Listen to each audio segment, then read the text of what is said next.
Welcome to the School of Rock Bottom podcast with Oliver Mason. I'm an actor, a voiceover artist, a performing arts school principal, and a mental health coach. And it's these passions combined that have given birth to this podcast. Those working in the creative industries are 3 times more likely to have a mental health problem. And those working in performing arts and entertainment, both in front of the camera and behind, on stage, backstage, are twice as likely to suffer with depression and up to 15 times more likely to have an anxiety disorder. So on this podcast, I invite really incredible creatives who have lived through a rock bottom and have survived. This is a podcast of hope and how to get out. And I'm really excited today because I have got the miraculous... That's a good one. That's a good one, isn't it? The miraculous Georgina White. How are you doing, Georgina? I'm really, really well, thank you. Thank you for coming onto the show today. I really appreciate it. Before we kind of get into it, I'm just going to give everybody a bit of a blurb here about you because she's got some very, very impressive credentials. So we're just going to go through these now. So Georgina is a RADA-trained actor and singer who has played a variety of roles on stage and screen, a versatile artist and multi-instrumentalist. Georgina made her West End debut age 15, playing Laurie in the National Youth Music Theatre production of Oklahoma. She has played iconic roles such as Audrey in Little Shop of Horrors, Rosalind in As You Like It, the White Witch in The Lion Witch in the Wardrobe, and a plethora of villains at Christmas. Last year, Georgina played Christine Bott in the hit rock musical Operation Julie, followed by the national tour of immersive musical Dido's Bar, where she played the goddess Juno. Amazing. Georgina's one-woman musical play, Villainess, was recently developed at the Turbine Theatre, and she released her debut single, Misfits, in November 2021, shortly followed by Love. When Georgina isn't performing, she is a vocal coach, teaching actors and singers internationally and online. Screen credits include Am I High and feature film That Good Night. She is also a busy voiceover artist, currently featuring at the Charles Dickens Museum and Jane Austen's house.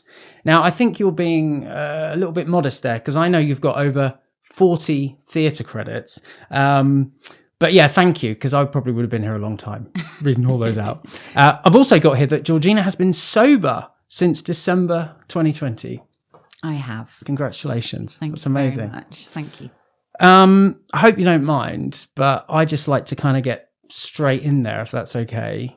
Sure. And I'm going to ask you if you could take us to your rock bottom moment straight off the bat, and we're going to kind of pan out from there and try to describe to the listeners and those watching as well how old you were, what was going on, and really try to take us to that moment as best you can, if that's okay.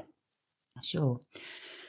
So I thought really hard about this question, and I feel like I've had a few near rock bottom moments. I feel like I was hovering just above rock bottom for a very, very long time.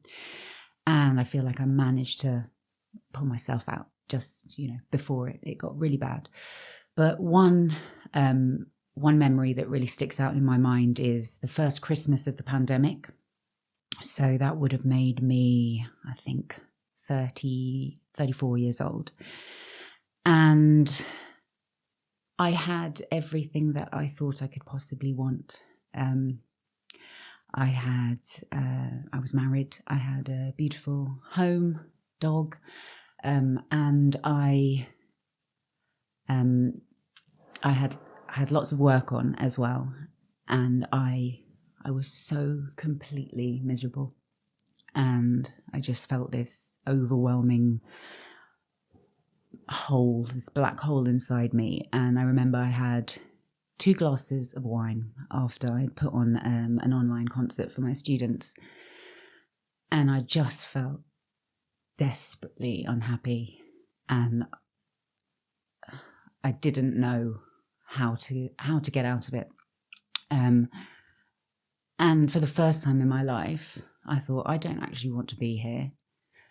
And I was thinking of ways that, that might be possible. And then I thought, right, I have to do something about this. I never want to feel this way again. And that was the last time that I ever touched alcohol. Wow. thank you so much for sharing that, Georgina. And I think it's really important that people realise, and obviously a lot of people do, but some may not, that a rock bottom doesn't necessarily mean that you've lost everything, that you're literally living in a skip and eating out of bins, which is some people's story. You can have absolutely everything from the outside, but yet emotionally you get to that breaking point that you just described. And it's really important to highlight that, I think, and I think it's going to make this podcast very relatable to a lot of people because of that. I really hope so, because I didn't know what was wrong with me for a very long time. Actually, there was nothing wrong with me. I just had some issues that I hadn't addressed. But I felt like I had to keep it together for other people who had worse things going on in their life than me. So I always felt like I had to be strong, and that I could never have any problems of my own, really. But actually, when I admitted that I did have some problems that I was struggling with, that's when life started to make sense a little bit more, and became a little bit easier. Yeah. And I've known you on and off professionally for a few years, and you definitely always came across to me as someone that had it completely together, and I think that's another important thing to highlight, that we never really know what's going on with people. Someone on the outside could look like, there isn't anything going on, but yet there can be so many things going on. And I think to break down that stigma is really important, Yeah, absolutely. I do think that I managed to hide any inner issues that were going on pretty well, and left it for behind closed doors. I would often numb any issues that I had with alcohol. That was my favorite thing to do.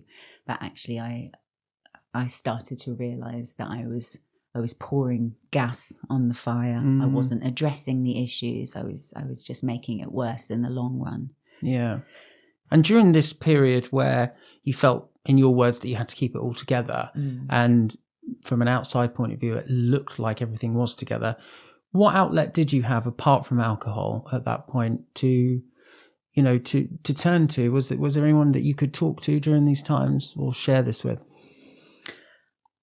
I was too ashamed to share it with anybody at the beginning. So initially I just threw myself into work.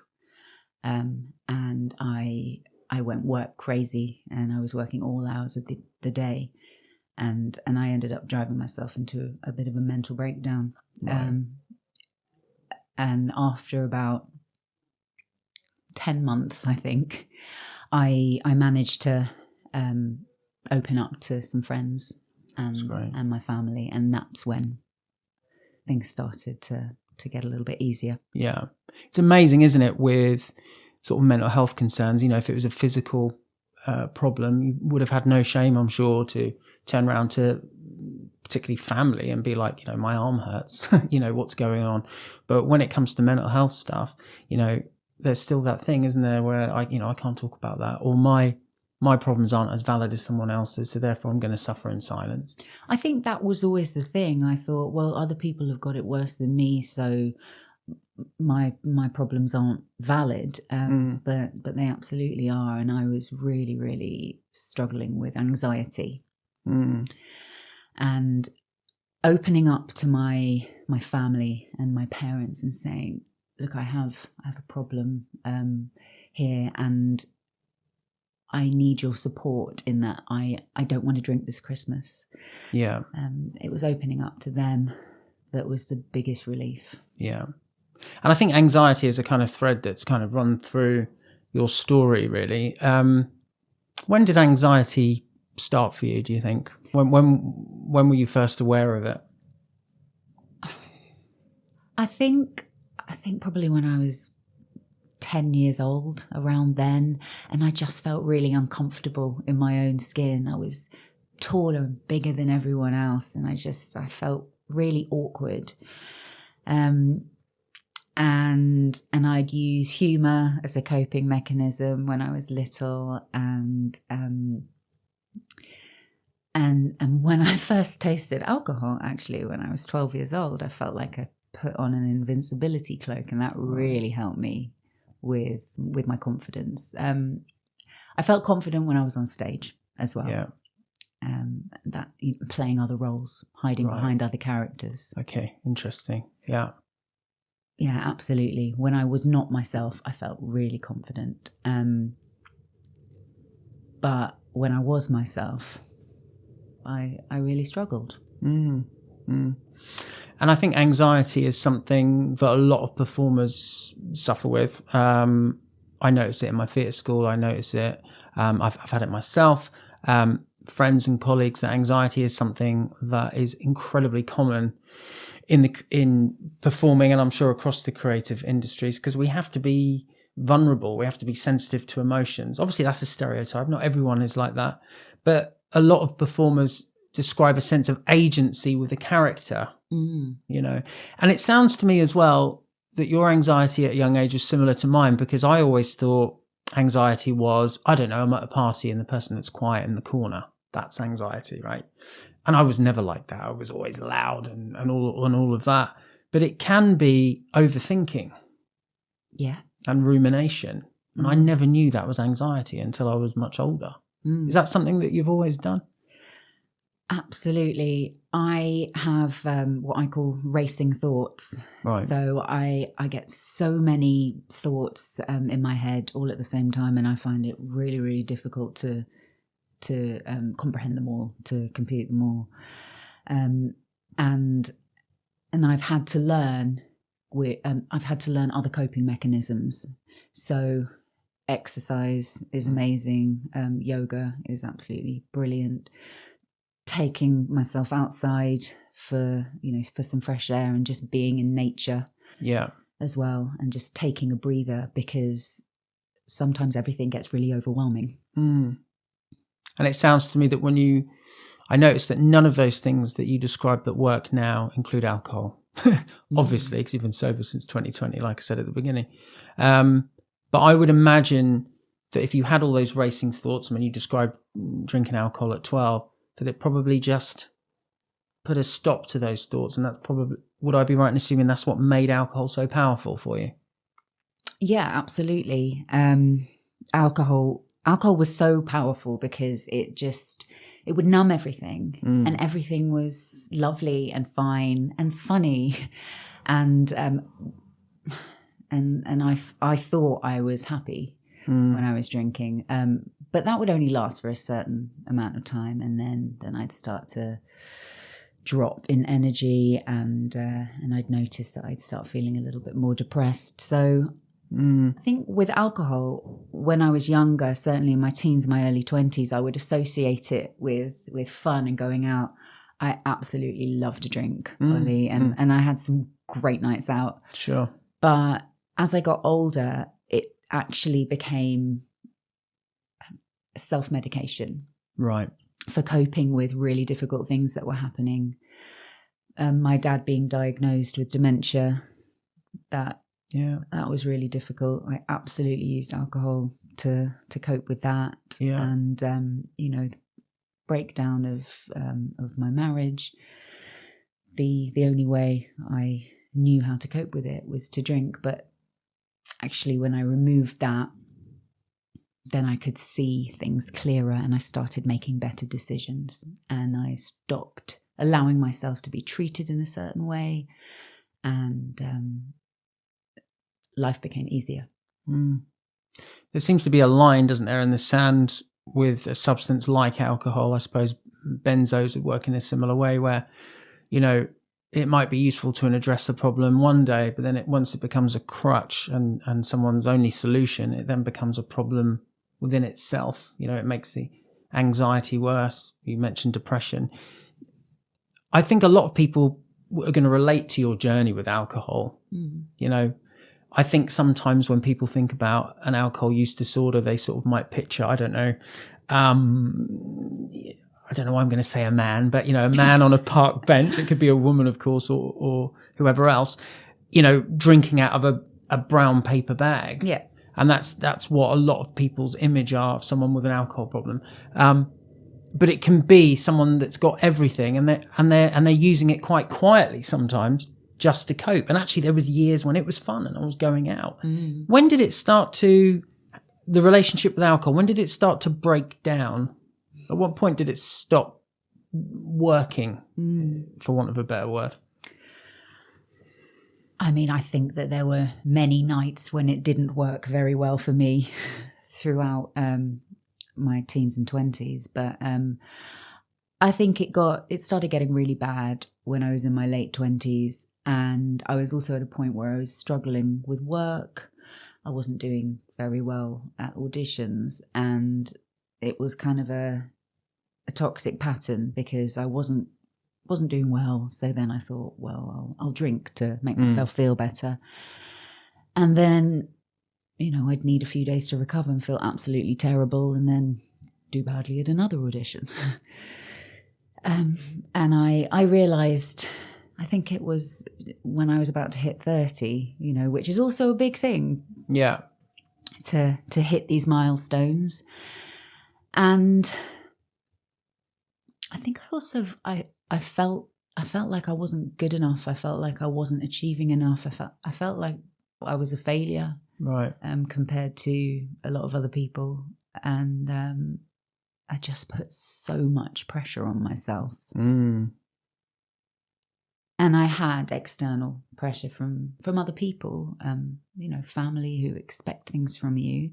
And my only way of coping was to have a glass of wine. That was the only way I could make myself feel better. Right. But I also had this pattern of repeated toxic relationships. And I didn't understand where I was going wrong. Right. And it just felt like I was kind of banging my head against a wall, and I was in this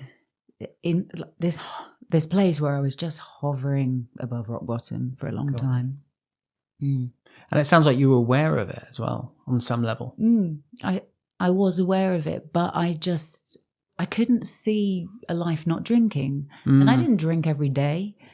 Sometimes I didn't drink that much at all. But when I did drink, I really went for it, and I really, really felt the effects after. Yeah. And the anxiety would eat me up for days, and I'd feel so guilty that I'd done that I then wasn't the best version of myself for my job or for my family, for for the people who matter. Yeah.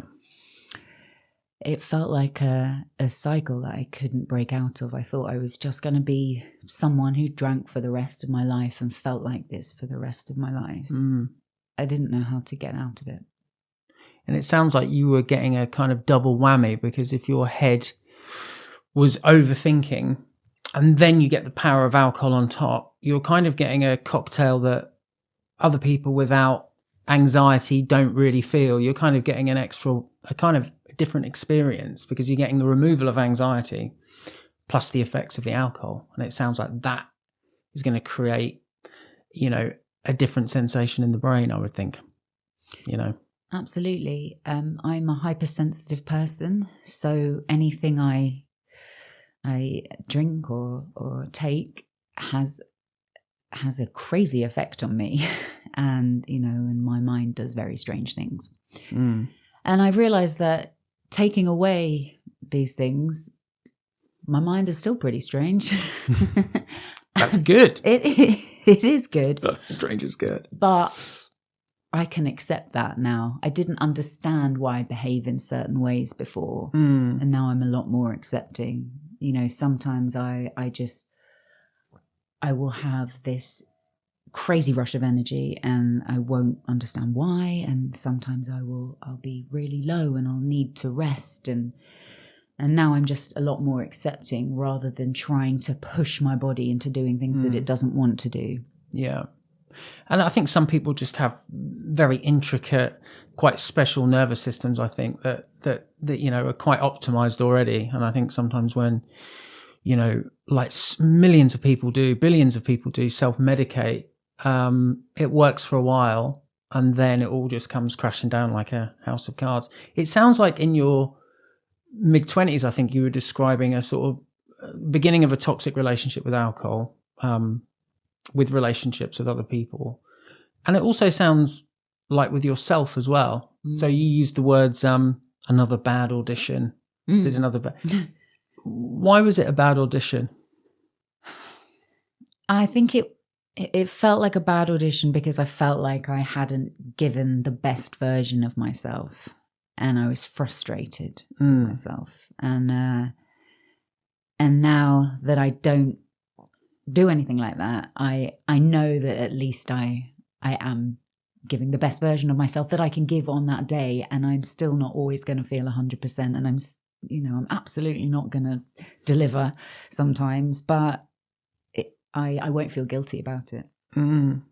So what would have constituted a bad audition then? Was it just an inner critic in your own head kind of just going, you didn't do a good audition? Absolutely. Because it's a visceral assessment, isn't it? It's not tangible. And I'm saying this because I do it myself, and I have done it myself. I'm a bit better at it now. But I think performers in general, we can just absolutely rip ourselves to shreds after any performance. Yeah. Absolutely. Just overthinking everything and bullying myself. That's what I was doing. I was telling myself that I was shit and you didn't deserve it because you were so terrible and you looked awful and all of this stuff. And I was horrible to myself. I hated myself. Right. I hated myself because I had this thing that I wasn't addressing. I had this thing that I was carrying inside me that I didn't understand. I didn't understand how to release it. And what do you think that thing is? If you had to give it, I know it's incredibly hard to give it a name, but if you had to describe that thing, I think that's an interesting choice of words you've just used. Are you still working it out, or have you identified it yet? I think I've let go of a lot of things that accumulated to make this thing, this black hole, this knot. But I think essentially it always stemmed from not feeling good enough, not feeling worthy, feeling like a failure when I absolutely wasn't. I mean, I think the environment that me and you are both in, I mean, you went to RADA, which, everyone knows how prestigious RADA is. You probably can't get a better drama school in the world than RADA. So just by default of graduating from there would have, I'd assume, be a lot of pressure. Wow, Georgina's graduated from RADA. Let's see what she's going to do now. The Oscar is just around the corner. Was there a bit of that, do you think? Absolutely. And I had a lot of success at a very young age.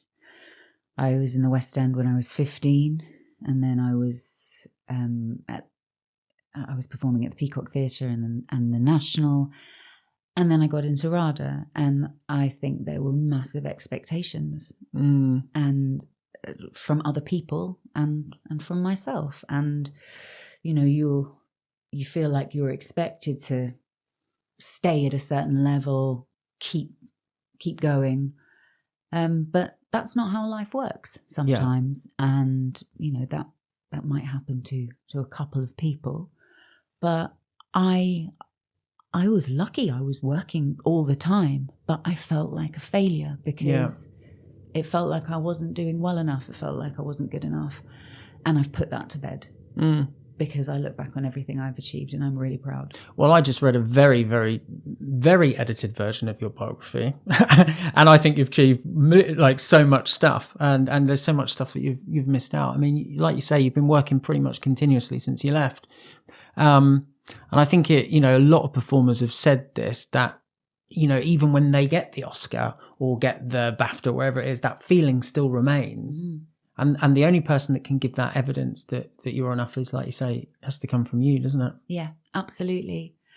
Just before the pandemic, I did this wonderful show called The Beauty Parade at Wales Millennium Centre, and it was brilliantly received, and we were meant to have a transfer, and then the pandemic happened, and that was really, really tough because I think we all thought that this was going to be something really, really big for us. And, you know, you have to roll with the punches. You have to keep picking yourself up. And also, I'm just really grateful that I've had the opportunities that I've had anyway.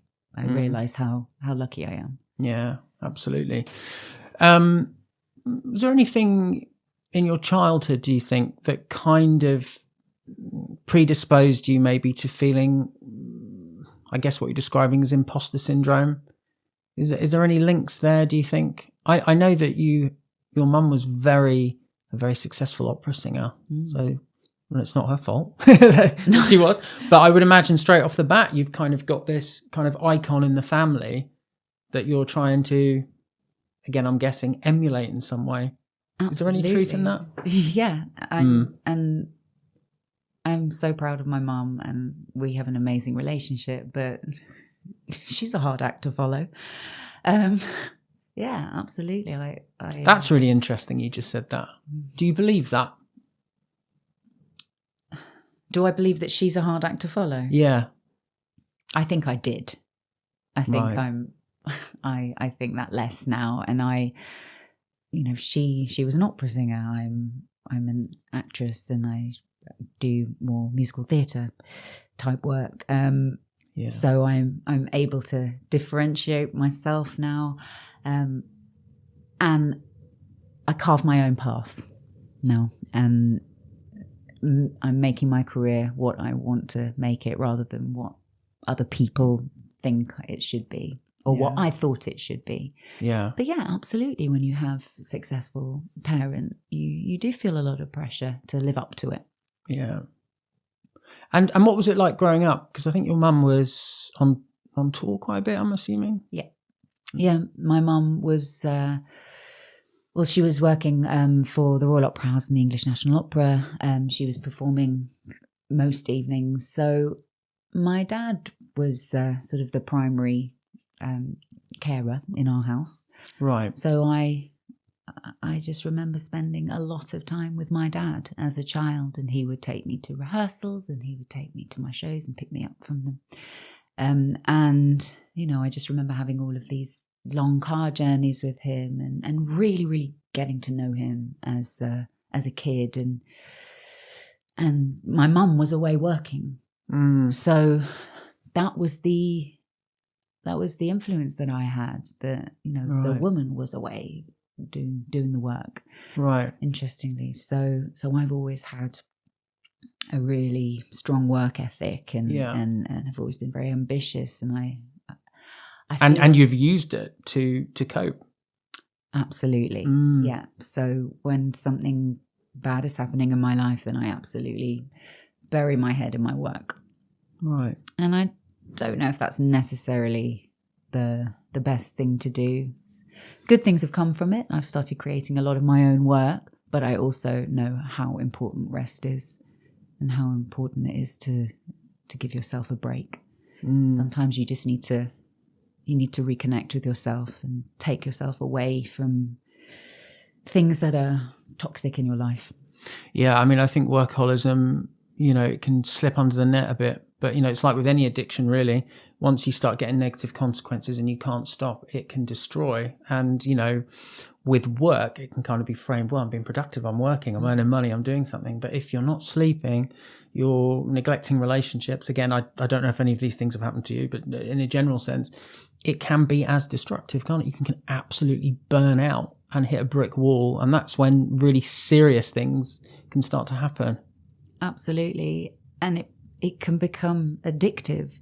Our work in particular can become addictive when you start seeing results, when, you know, when people are interested in the work that you're doing, you want to do more.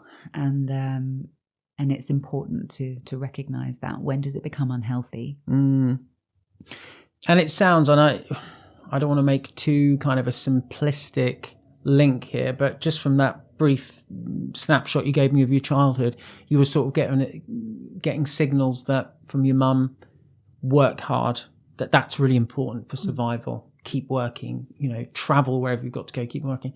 And then from your dad, having again, correct me if I'm wrong, a man in your life who's going to look after you. You mentioned in your 20s about some codependent relationships. Do you think those two links from your mum and your dad to workaholism and codependency in relationships is too a simplistic line for me to draw?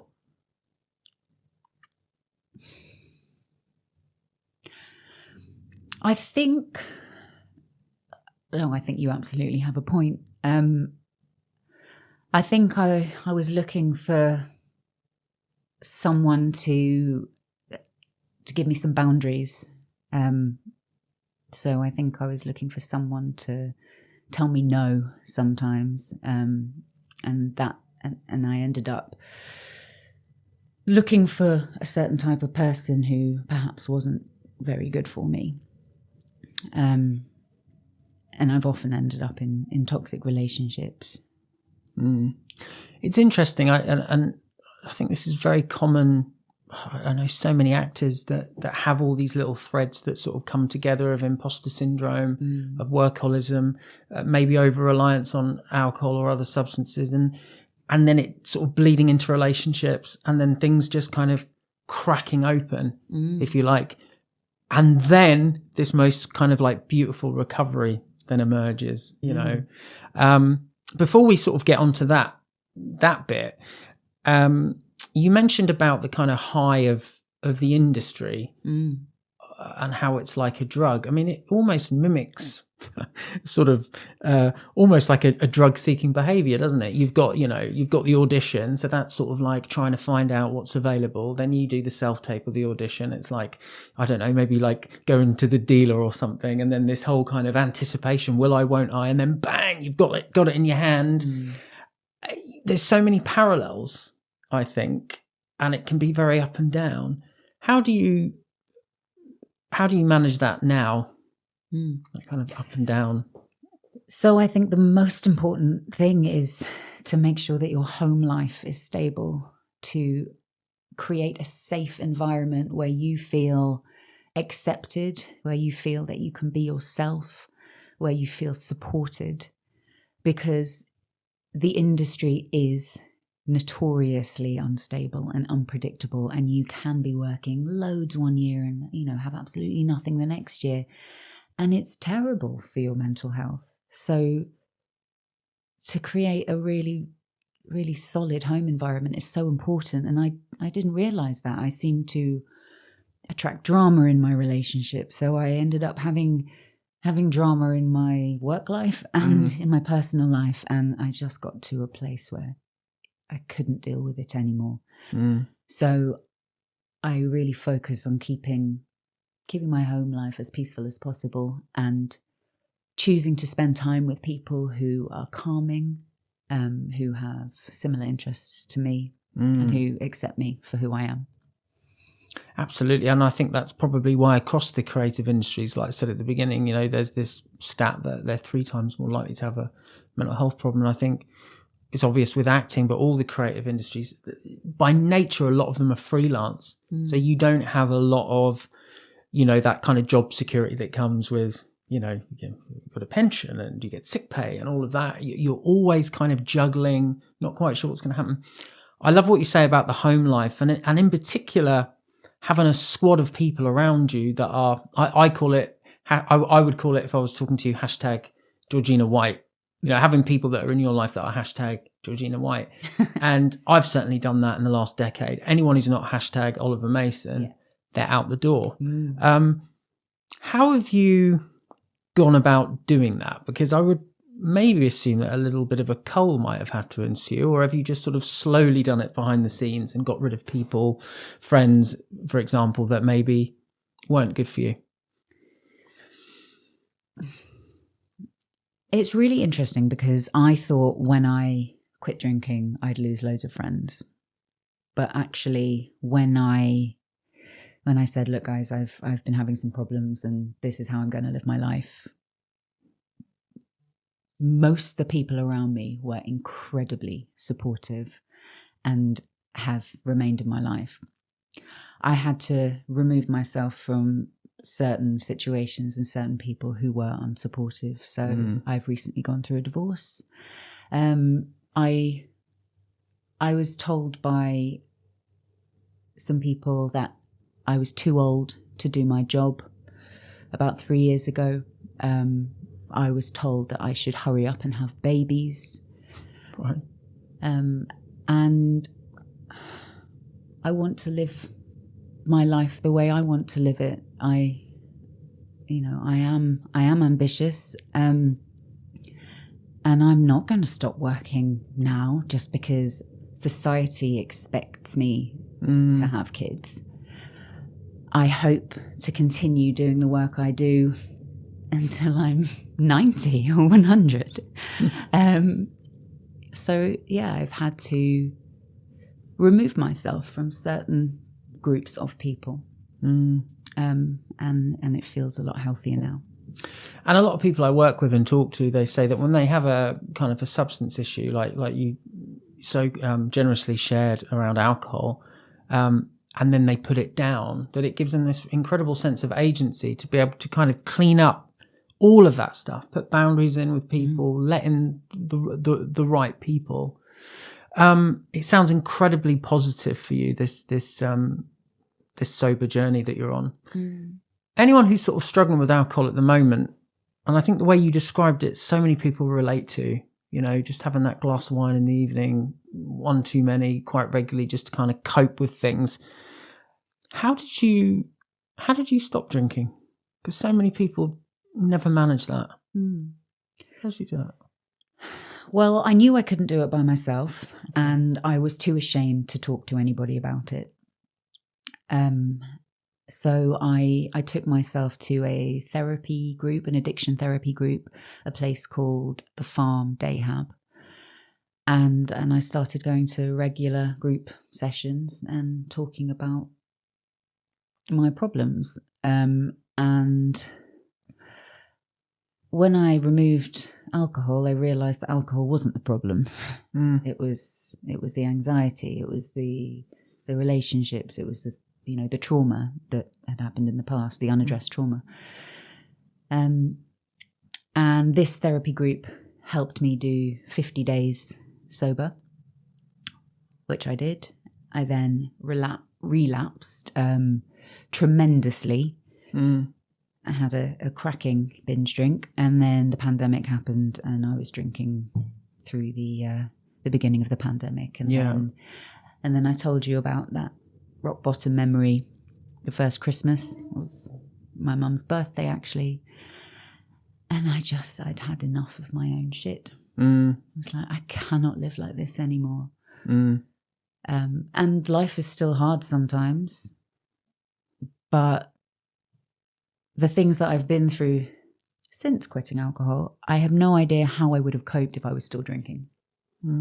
I think I'd be in a really bad place. I feel strong. And I feel like I can take what life is going to throw at me, whereas I didn't before. Yeah. I thought I would break. It's hugely commendable what you've done, because I think so many people feel like it's almost an impossible thing to give up. Maybe there's a society pressure, but things seem to be shifting. There's an interesting stat out that 1 in 3 under 30s don't drink alcohol at all, which I find incredible. It seems to be going almost in the direction of, like cigarettes have. Whereas, a few years ago, I don't know what the percentage of people that smoked were, it was pretty high. And now you're very much in the minority now. If you smoke, it seems like alcohol's going that way, but people are cottoning on to the fact that it's really destructive and it causes a lot of people problems. Absolutely. It causes so many people problems. It's so in your face all the time. It's glamorized by the media, but actually it's a huge killer, and it's terrible for people's mental health. Yeah, absolutely. I think that's the key, isn't it? I think people think, it calms you, or it helps you to relax after you've had a hard day, but actually in the long run it's probably doing the opposite. I think that's a great point. I mean, I'm definitely not anti-alcohol. I'm not part of the kind of Puritans movement or anything else. But I think definitely there's an awful amount of evidence that suggests, if you've got an anxiety disorder, an anxiety problem, And as so many people do, they'll self-medicate with alcohol. It's actually the worst thing you can use. And I think benzos as well. You know, I freelance in private rehabs. You know, I've seen people detox off benzodiazepines, you know, stuff like Valium and things like that. And it's absolutely brutal, you know. But yet they were using this medication to help with anxiety. And it's worked for a period of time and then completely taken over. The things you're talking about now that help you with your anxiety, I wonder if we could just go back to that briefly. I know you talked about exercise and having good people around you. Is there anything else that you've found? I know, for example, you've just been on a lovely trip away. Oh, yes. This is why Georgina's looking so golden today. She's been on a very, very nice. Anything else like that you're finding is helping? Absolutely. I took myself to Thailand and had some relaxation. Of course, ended up working out there, but just allowing yourself to take time out to reset, because sometimes you need that. We are not machines that can just keep on going. You have to allow yourself some rest and relaxation time. So, taking myself away to visit friends or by myself, and just really enjoy life, basically. And it sounds like you're talking to yourself a lot better, for want of a better phrase, these days than you were in your 20s, and giving yourself a hard time. Do you think it's been putting the alcohol down that's given you the space to be what does a dialogue with Georgina look like now? I'm so much kinder to myself now. I'm less pushy, less hard. And I want to have as much fun as possible as well. So, you know, I'm still keen to work as hard as possible and to do really interesting jobs that inspire me, but having fun and relaxing and taking time out. But someone listening to this might go, well, hold on, you don't drink anymore. How do you have fun? I think there's this thing, right, that people think, you know, they equate having a good time with drinking, but you're still having fun. I am. I still go out dancing until 6 a.m. I don't need alcohol anymore. And I never thought I'd be that person, Ollie, honestly. I really needed it to kind of let go and feel free. But yeah, I'll still go out to bars and clubbing. I don't have an issue being around alcohol at all. I don't have an issue with people drinking it. You know, it's my choice. And I dance more. Oh, well, that's definitely worth it, you know.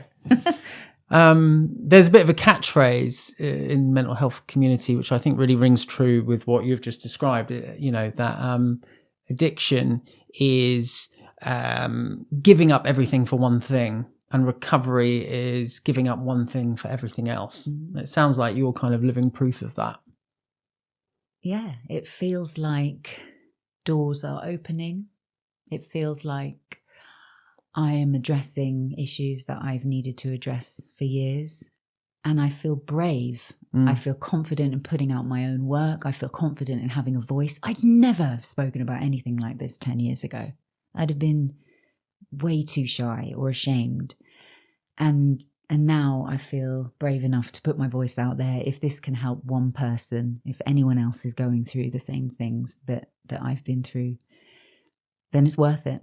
And if someone has found themselves maybe in this moment listening to this or watching this podcast right now, and they're staring at a bottle and they're wondering how they turn it around, what would your primary suggestion be to someone in that moment?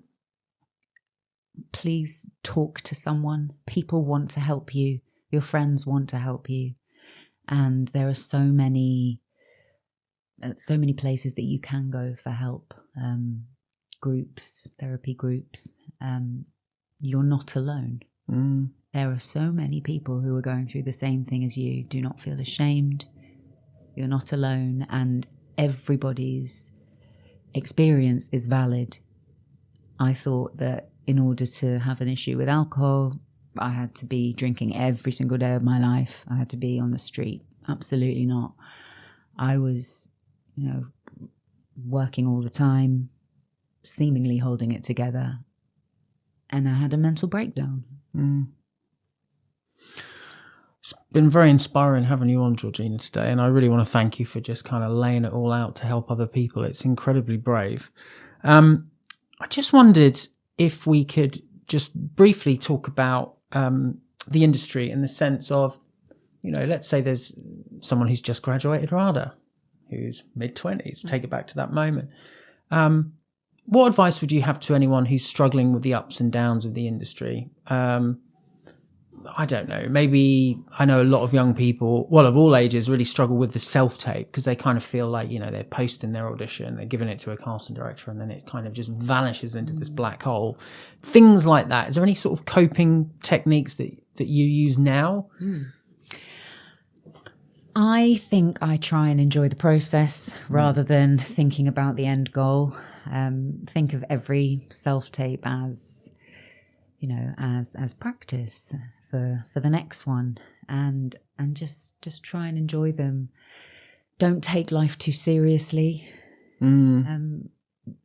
People who've just graduated, you've got your whole life ahead of you. I think there's this idea that people need to achieve immediately and everything has to be now. But it's a marathon, not a sprint. And actually, it's not a race at all. You do it in your own time. And all the best teachers have said it's all about the journey, isn't it? That actually, I think human beings and a lot of other species enjoy the chase. And actually, there's a rush of, I don't know, maybe you're going to go and, kill something to eat it back in the old days. But actually, it's the chase, it's the journey you go on where the kind of dopamine levels are firing on all cylinders. And I keep trying to remember that. Actually, this is the fun bit, And it is fun. And so it's important to enjoy those, those parts of the business as well. It should be fun. Life should be fun. Absolutely. And I think the striving, if you can enjoy the striving, then, and look at striving as the goal, I try and live my life like I've achieved all my goals. Like I'm achieving them by doing this now. Yeah. And I try and get that mindset. And I think also I used to always kind of define myself. I used to do this all the time in my 20s. I am an actor. All of my identity was put into that. And all my self-esteem would be based on what my Spotlight CV looked like. And I'm so relieved I don't do that anymore. I was like yesterday, I had a lovely self-tape yesterday. And I just tried to sort of visualize that as the job. I thought, this is great. I get to do a job. I get to play this part. Whereas before I would have, started fantasizing about the role. I mean, I still do that a little bit, of course. But, I really kind of just put it all on the outcome and don't enjoy that process. It's hard, though, to do, isn't it? It's really, really hard. And I also try to not get too attached to things anymore. So just try and enjoy the audition process and then just leave it there. Leave it there and put your focus on something else. And there are so many other things that you can put your focus on. Life shouldn't just be about work. It should be about enjoying the people who you spend it with. Yeah. And, the places that you can explore and you shouldn't put all of your worth into your work. And so many of us do. And I absolutely have done. Because everybody's on a different journey and everybody will get to the place that they need to be. Absolutely. And it sounds like putting alcohol down for you has been an absolute game changer to be able to get that perspective, because alcohol just sounds like it just numbed all of that. Totally. All of those things, Totally. And I hated myself for a long time and I don't anymore. I treat myself as I would treat my best friend. So I'm supportive and I'm accepting, and life is good. Well, I'm really glad that I can be part of hashtag Georgina White, and I think your hashtag Oliver Mason. So this is really great. It's so important to just sit down and have these really honest conversations. I hope anyone listening to this who maybe is secretly struggling with alcohol, we're not saying that you've got to quit for the rest of your life. It's totally up to you. But, talk to somebody. It doesn't have to be a life sentence. This idea that we're British and we have to drink. Yeah. There's absolutely. so many more things you can do. Lose the stigma. Absolutely. It's such a common issue. Let's talk about it more. Let's talk about it more. And there's so much help out there and so many people that will understand. Georgina, thank you so much for coming on today. You're so welcome. I really appreciate it. And, in the show notes, I'll be putting some links on there. You can connect with Georgina on social media, etc. And, we'll have some resources as well around the stuff that we've been talking about. So we're going to wrap up there, guys. So we'll say bye. Bye, Georgina. And I'll see you in 2 weeks' time. Next show, 2 weeks' time. Tune in. Thank you.